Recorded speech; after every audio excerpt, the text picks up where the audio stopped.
Si tu es un ancien gros ou que tu es skinny fat, on va voir si tu dois faire une prise de masse ou une sèche pour atteindre un physique sec et musclé comme celui-ci. Donc on va analyser les points forts et les points faibles d'une sèche, mais aussi les points forts et les points faibles d'une prise de masse et voir en réalité qu'est-ce qui est la meilleure méthode. Je t'invite vraiment à rester jusqu'à la fin de cette vidéo parce qu'à la fin de la vidéo, je te donnerai un programme totalement offert. Pour la sèche, et j'en ai moi-même déjà fait une comme tu peux le voir ici qui était catastrophique, je l'ai faite de skinny fat, donc ça donne un physique qui n'est pas forcément terrible. Déjà de 1, c'est très fatigant et stressant pour le corps. De 2, tu as un risque de perdre du muscle, comme tu peux le voir ici. Et 3, tu as un risque de tout reprendre à cause de la frustration. À ce moment-là, j'avais 18 ans, j'étais skinny fat, j'ai fait une sèche et donc je ressemblais à ça. C'est pas le physique qui fait le plus rêver. Et je suis en train de tirer ma peau pour faire le malin. En réalité, je voyais pas mes abdos. Tu pourrais aussi décider de faire une prise de masse, chose que j'ai faite aussi. Le problème, c'est que tu vas prendre du gras alors que tu en as déjà beaucoup. Ton système digestif, si la prise de masse est bien faite, il va être mis à rude épreuve. Et en plus de ça, ça va te demander une implication qui est vraiment importante à la salle. Parce que si tu fais un surplus calorique, ce qui est le principe finalement d'une prise de masse, c'est justement pour pouvoir en faire plus à la salle. Il faut que tu sois capable de fournir un effort qui est vraiment intense à la salle. Et le problème, et je vais être clair avec toi, 90% des gens pensent fournir un effort suffisant à la salle, alors qu'en réalité, il est loin d'être suffisant. Alors,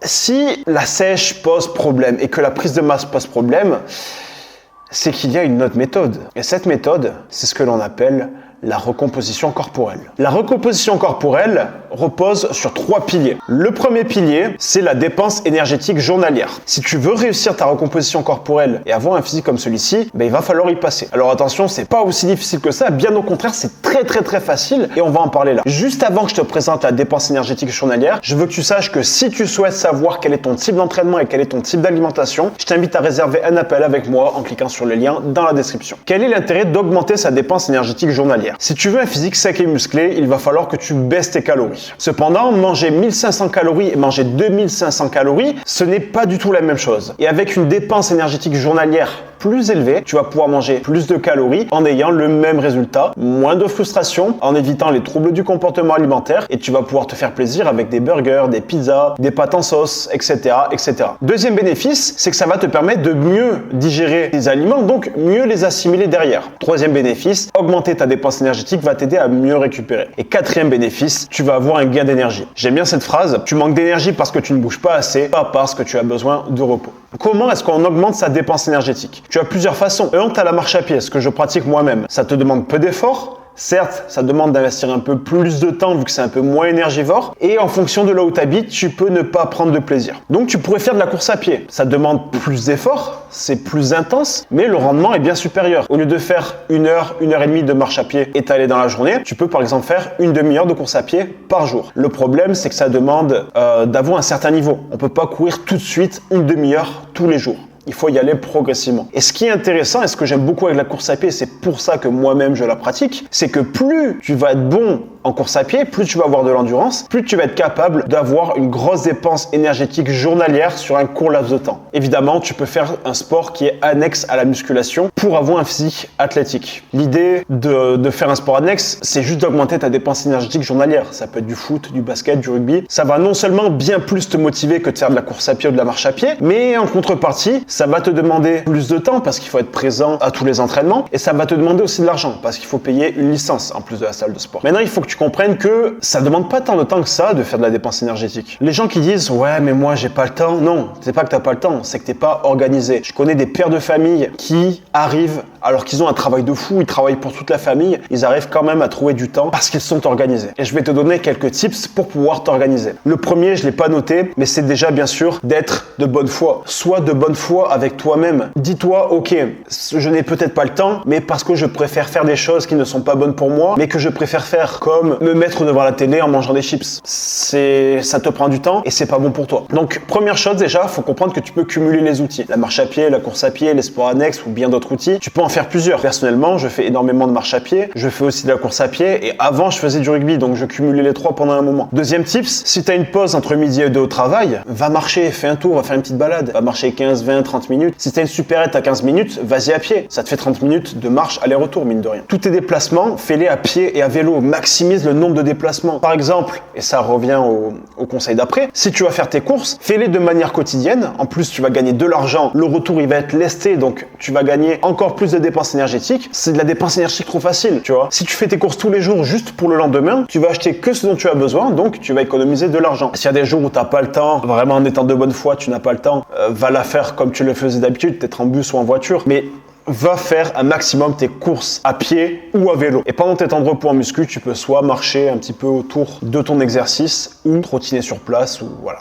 L'idée, c'est de bouger pendant ton temps de repos et pas juste de t'asseoir et de scroller. Deuxième pilier, on a parlé de dépenses énergétiques. Le deuxième, c'est l'apport énergétique. Il faut que tu comprennes une chose qui est extrêmement importante, c'est qu'il va falloir que tu te places en déficit calorique. Le déficit calorique, c'est le seul moyen de perdre du gras. L'inverse du déficit calorique, c'est le surplus calorique. Et là, tu vas être en prise de poids. Donc, comment on fait? Pour être en déficit calorique, il faut que ton apport énergétique journalier soit inférieur à ta dépense énergétique journalière ou que ta dépense énergétique journalière soit supérieure à ton apport énergétique journalier. Pour ça, il existe la formule d'Alpert, dont je t'ai parlé dans la dernière vidéo et que je me suis trompé, je me souviens dans la dernière vidéo. L'idée, c'est de trouver ta masse grasse totale que tu vas diviser par 20 si t'es pas coaché et par 15 si t'es coaché et tu vas la multiplier et non pas la diviser par 8250 et tu obtiens ta vitesse maximale de perte de gras. La vitesse maximale de perte de gras dans un cas où tu es dans un contexte optimal. Ça, beaucoup de personnes ne l'ont pas compris dans la dernière vidéo, mais ce n'est pas le chiffre que tu dois suivre. C'est le chiffre que tu pourrais suivre si tu avais le contexte idéal. C'est-à-dire avec une forte dépense énergétique journalière et avec un environnement qui te le permet et que tu n'as pas de troubles du comportement alimentaire. Il y a beaucoup de choses, de subtilités comme ça qui est très dur à caler en vidéo. J'essaie de t'en parsemer un maximum dans toutes les vidéos, mais ça, c'est des choses qu'on voit avant tout en coaching, il faut bien le comprendre. Et cette formule d'Alpert, elle te permet de ne pas être en trop gros déficit calorique parce que si tu dépasses le chiffre obtenu, tu es dans ce qu'on appelle un trop gros déficit calorique, ce qui fait que tu vas perdre certes beaucoup de gras, mais tu vas aussi perdre du muscle. En plus de ça, tu vas commencer à te créer des troubles du comportement alimentaire et le fait de manger trop peu, ça va littéralement te créer de la frustration, ce qui va indirectement te créer des troubles du comportement alimentaire, ce qui fait qu'à la fin de ton déficit calorique, tu vas littéralement reprendre du poids. À l'inverse, si tu fais un trop petit déficit calorique, il n'y a pas de risque pour ta santé. Par contre, si tu es trop loin d'avoir un déficit calorique suffisant, c'est que tu vas mettre énormément de temps à perdre ne serait-ce qu'un kilo. Je connais des personnes qui se fixent 4-5 semaines pour perdre un kilo, c'est absurde. Si tu as 15 kilos à perdre, ça te prendrait 60 semaines, enfin c'est absurde pour perdre 15 kilos. Et surtout, au moindre écart que tu vas faire, tu vas littéralement écraser le déficit calorique des 10 derniers jours, ce qui serait complètement dommage, ok? Donc, côté déficit calorique, on a la formule d'Alpert, c'est la vitesse maximale de perte de gras que tu peux te permettre, tu te mets en dessous. Ce que je peux te conseiller, si tu as la flemme de faire tous ces calculs, c'est de te mettre à plus ou moins 25% de déficit calorique pour commencer. Le mieux, quoi qu'il arrive, c'est d'être coaché. Et si c'est quelque chose qui t'intéresse, je t'invite à réserver un appel pour découvrir quel est le meilleur type de programme pour toi et quel est le meilleur type d'alimentation pour toi. Cet appel, il est gratuit et sans engagement. Deuxième point sur 3, c'est les macronutriments. Tu vas avoir les protéines, les glucides et les lipides. Pour les protéines, c'est ce qui va te permettre de maximiser ta synthèse de protéines musculaires et de limiter la destruction de tes protéines musculaires. Pour construire du muscle, il faut que tu aies plus de MPS que de MPB. Les MPS, je le rappelle, c'est la synthèse des protéines musculaires et la MPB, c'est la destruction des protéines musculaires. C'est une balance. Il faut toujours que ta MPS soit au-dessus de ta MPB. Et pour ça, il faut que tes entraînements soient intelligemment structurés. Un entraînement bien structuré, ça va à court terme générer un petit peu de destruction des protéines musculaires. Par contre, à long terme, tu vas avoir une signalisation qui est envoyée à ton corps pour synthétiser des protéines musculaires. Donc ça va faire monter ta MPS. Et le problème des personnes qui ne s'entraînent pas assez, c'est qu'ils vont détruire leurs fibres musculaires, mais ne vont pas suffisamment stimuler cette MPS. Et à l'inverse, les personnes qui s'entraînent trop vont certes beaucoup stimuler la MPS, mais vont avoir détruit tellement de muscles, vont avoir fait tellement de MPB que finalement, il n'y aura pas réellement de croissance musculaire. Les protéines avec les lipides ont littéralement un excellent pouvoir de satiété. En plus, les protéines, c'est assez peu calorique, c'est-à-dire que ça contient 4 calories pour 1 gramme de protéines. Ce que je te conseille par jour, c'est d'être à 2 grammes par kilo de protéines. Exemple, si tu fais 75 kilos, tu manges 150 grammes de protéines. Deuxième macronutriment, je vais passer d'abord par les lipides, parce qu'on en a parlé, c'est les lipides. Ça va être indispensable pour tes hormones. Par exemple, la testostérone, qui est l'hormone phare, l'hormone reine chez les hommes, pour permettre de limiter au maximum sa prise de gras et sa faim, son appétit. Et à l'inverse, pour stimuler au maximum sa masse musculaire. Les lipides, c'est aussi une source d'énergie. l'énergie, dans une moindre mesure. On va privilégier quand même les glucides. Et c'est également ce qui va te permettre de faire tourner ton métabolisme au top du top, en ayant des hormones thyroïdiennes au top du top pour avoir vraiment un corps qui fonctionne au top. Ce que je te conseille, c'est d'être au minimum à 0,5 g par kilo de poids de corps par jour. C'est-à-dire que si tu fais 80 kg, il faudrait que tu sois au minimum à 40 g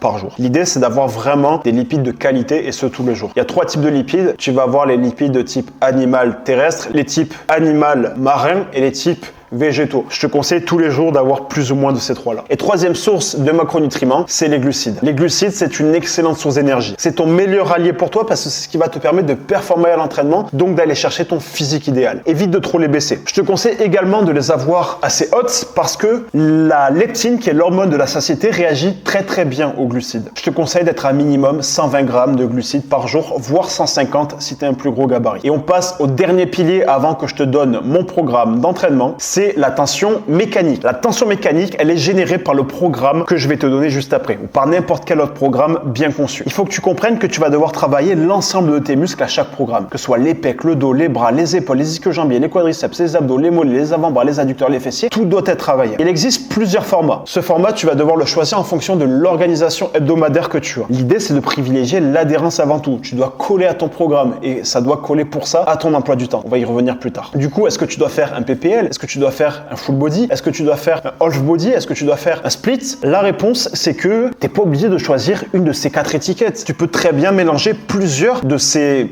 formats. Nous, avec nos clients, on est peut-être qu'à 10% entièrement sur un seul de ces formats. Généralement, c'est un hybride entre tout. Donc, comment est-ce qu'on choisit les exercices? On va choisir les exercices en fonction des bras de levier que nous avons. Certains auront des longs bras, certains auront des courts bras, certains auront des avant-bras longs, certains auront des avant-bras courts. Et je peux faire ça pour le torse, je peux faire ça pour la cage thoracique, je peux faire ça pour les cuisses, je peux faire ça pour les jambes. Bref, on peut faire ça littéralement pour l'entièreté du corps. Les exercices sont à choisir en fonction de ton bras de levier, autrement dit, en fonction de ta structure squelettique. Du coup, en fonction de ça, tu vas aussi devoir adapter ton amplitude. Certaines personnes vont devoir avoir de très gros étirements et d'autres vont devoir la limiter. L'amplitude, quoi qu'il arrive, tu dois la maximiser, mais en l'adaptant quoi qu'il arrive à ta morphologie. Et ce qui est extrêmement important dans l'amplitude, c'est de passer par ce qu'on appelle des grandes longueurs musculaires et c'est le troisième point. Le fait de passer par de grandes longueurs musculaires, c'est le fait d'étirer tes muscles sous tension. Et ça, c'est extrêmement important pour l'hypertrophie. Quatrième point, c'est de comprendre que la vitesse, ça fait partie des clés de ta progression. L'idée, ça va être d'amener un gros contrôle de l'excentrique et d'exploser sur ta concentrique. De cette façon, tu as une vitesse idéale. Je veux pas que tu fasses de l'isométrie. Dans certains cas, ça peut être intéressant, j'en utilise moi-même. Mais majoritairement, tu contrôles ton excentrique. Ça veut pas dire que tu dois la faire la plus lente possible, mais tu dois la contrôler, tu l'amènes. Et sur la concentrique, tu exploses. La concentrique, c'est le moment où tu pousses la charge, c'est le moment où tu la déplaces. Comme je te le disais, l'adhérence, c'est la clé. On en parlait juste au-dessus. L'adhérence, c'est ta capacité à coller à ton programme. L'adhérence, c'est la clé. Les personnes qui ont le plus de résultats sont les personnes qui ont l'adhérence la plus optimisée. Optimise ton adhérence avant tout. Les feedbacks, c'est un point extrêmement important pour bien faire tes exercices. Chaque technique doit être adaptée par rapport à sa morphologie dont on va parler juste après. Pour savoir si c'est bien fait, il te faut des feedbacks. Le problème, c'est comment est-ce que tu veux te faire des feedbacks si tu n'as pas les connaissances anatomiques et morphologiques? Et c'est là le problème. C'est qu'il y a beaucoup de personnes qui refusent d'avoir un coach ou une personne qui s'y connaît à leur côté et elles s'étonnent derrière de ne pas progresser. C'est bien de vouloir faire les choses par soi-même. C'est bien de vouloir expérimenter. Mais si ta priorité, c'est de progresser, alors prends un professionnel. Et si tu penses que je suis la bonne personne pour t'aider, encore une fois, je t'invite à déterminer quel est le meilleur type de programme et quel est le meilleur type d'alimentation pour toi en cliquant sur le lien dans la description pour réserver un appel avec moi. Et si ça t'intéresse, par la suite, on pourra démarrer un accompagnement. Et ce qu'il faut comprendre pour ce dernier point, c'est une liste non exhaustive bien évidemment, c'est le principe de priorité. Il y a peut-être des muscles que tu souhaites travailler en priorité sur ton corps. Je te prends mon exemple personnel, j'ai envie de développer mes pectoraux en priorité. Ce que je vais faire, c'est pas mettre mes pectoraux en fin de séance, c'est les mettre en début de séance. Et je vais aussi les caler après des jours de repos. C'est le moment où je serai le plus reposé musculairement, mais aussi et surtout nerveusement. Parce que avoir un système nerveux qui est reposé au début de chaque séance, c'est la clé pour performer. Et qui dit performer, dit plus de muscles. J'en parle souvent, j'en parle même tout le temps, c'est la morphologie. La morphologie, on en parlait sur le point numéro 1 des exercices et je l'ai mis en numéro 1, ce n'est pas pour rien. C'est le principe de bras de levier. Ta structure squelettique va entièrement déterminer comment est-ce que tu vas réaliser tes exercices, mais aussi quels exercices tu vas faire. Et en fait, c'est là où c'est intéressant, c'est qu'en fonction de tes points forts et de tes points faibles, tu vas aussi devoir choisir tes exercices. Et attention, j'entends beaucoup de personnes qui disent ouais, moi j'ai un point faible pectoraux, moi j'ai un point faible X, moi j'ai un point faible Y. Mais en fait, quand je parle avec ces personnes qui sont souvent débutantes, voire intermédiaires pour certaines, c'est pas un point faible qu'elles ont, c'est un retard. Je vais expliquer la différence. Un retard, c'est quand tu as mal travaillé un muscle et que par conséquent, il est en retard. Un point faible, c'est quand malgré le fait que tu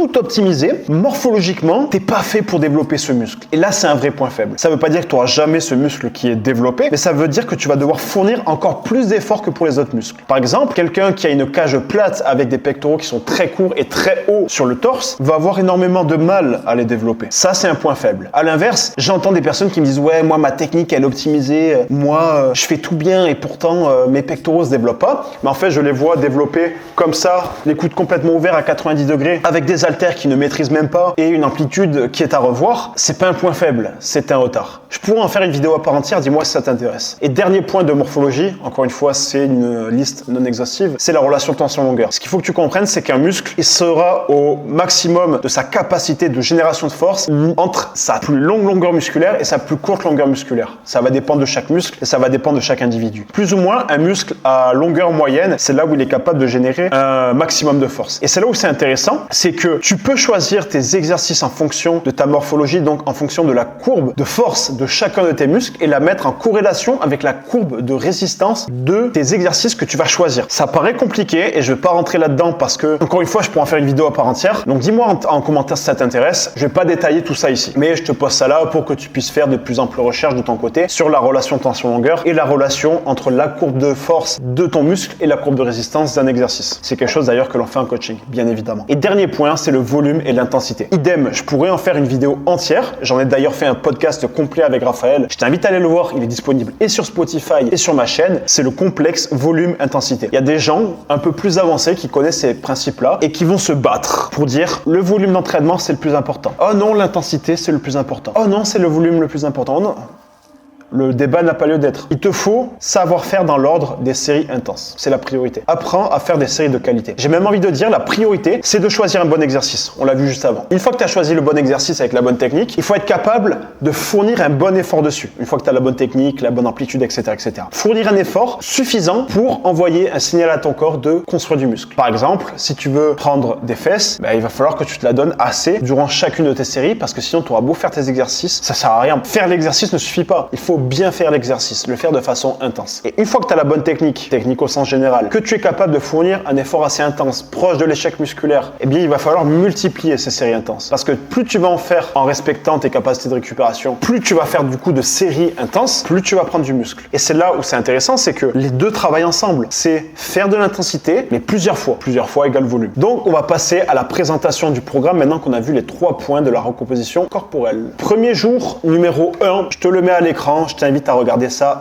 brièvement. Je vais pas te le détailler plus que ça. Jour 2, on va faire un pull. Pareil, je te le mets à l'écran, je vais pas le détailler plus que ça. Si tu as des questions, tu me le dis en commentaire. Jour 3, on va faire une séance jambes focus sur la chaîne antérieure. Jour 4, repos. Jour 5, on fait ce qu'on appelle un upper, donc en français, une séance haut du corps. Jour 6, on va faire une séance dite lower, donc en français, bas du corps. Et jour 7, on va faire un jour de repos. Donc tu peux voir que le format dont on parlait tout à l'heure, c'est ni un PPL, ni un upper lower, ni un half body, ni un full body, ni un split. C'est un mélange entre un PPL et un half body, tout simplement. Il existe 1 milliard de façons de faire des programmes. Là, je t'en ai donné un, je t'en ai donné aussi dans la vidéo précédente. Maintenant, si tu veux savoir exactement quel est le type de programme qui te correspond et quel est le type d'alimentation qui te correspond, encore une fois, je t'en ai déjà parlé tout au long de la vidéo. C'est gratuit et sans engagement. Je t'invite à cliquer sur le lien qu'il y a dans la description. À très vite pour une prochaine vidéo. C'était Théo. Ciao, ciao les gars.